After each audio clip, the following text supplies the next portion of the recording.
Hey guys, had a request to talk about mapping program changes with the MFC and the Axe effects, specifically to this groovy little unit, the RJM Amp Gizmo. But look, this principle will apply for any external unit, whether it be another MIDI effects unit, another switcher of some type. The same principles should work. So we're trying to send MIDI change messages to an external unit.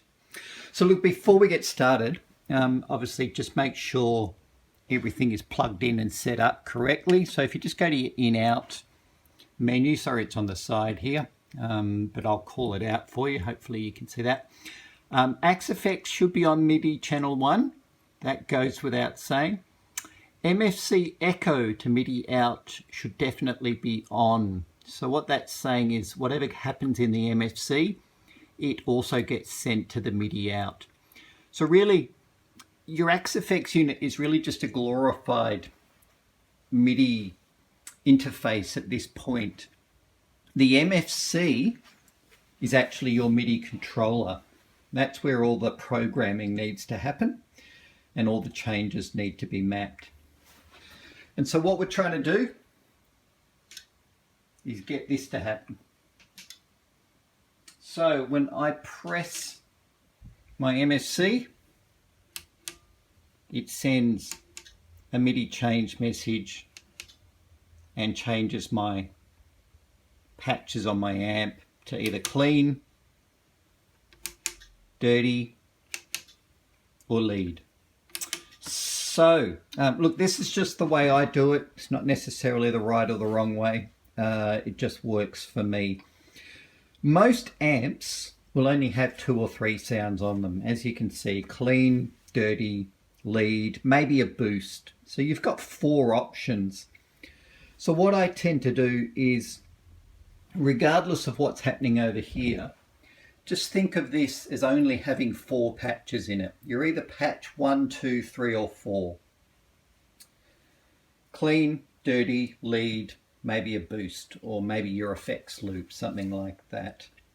So hopefully you know how to set up the Mini Amp Gizmo. You just, when we get to the right channel, you can patch it all in. What you do is just turn on the things you want, hold the right button for a couple of seconds and all the lights will flash saying that it's been stored. Look, let's give it a go. So hold that down and that's it saying that has been stored in whatever internal number it's remembering, number 1 or number 2.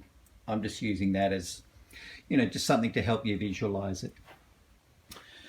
So over here on the MFC, I'm actually using patch 336. Don't ask me why, that's just where I ended up. So now this is where things get a little bit strange and a little bit weird. As I've said many times, the Fractal manual is trying to include a whole lot of information. It's very technical information. Unfortunately, it's not always very practical information. So if anyone's from Fractal is watching this, I'd love to see some practical examples, maybe in the future if that's possible. People do read the manuals, guys. Give us some examples of how this stuff is used and where it's used. Anyway, that's my rant over. Okay, so what we've got along the bottom is your options for the MFC. Strangely, this is not in the MIDI stuff. So what we're going to do is press Edit and Preset. And I'm editing preset 336. So I press page button twice. And so what this is saying is when I hit preset 336, MIDI channel 1 will not send a program change because MIDI channel 1 is already the Axe effects. I don't need to program that. It's magic. It just automatically happens. I'm going to hit up once and MIDI channel 2. Now this is the secret here, guys. Your external units need to be on different MIDI channels. Do not use MIDI channel 1. My RJM is set up for MIDI channel 2. And as you can see, it's program change number 331. So the RJM is remembering whenever it hits 331, turn on button number 1. It is really that simple.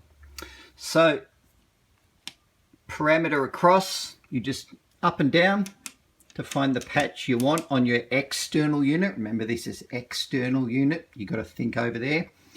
And once you've done that, hit the exit save button and you are done. Hopefully that makes sense. Give it a shot. And I'm back to 336 on the MFC. Hopefully that all makes sense. Give it a shot. Shoot me any questions if you need to. Cheers.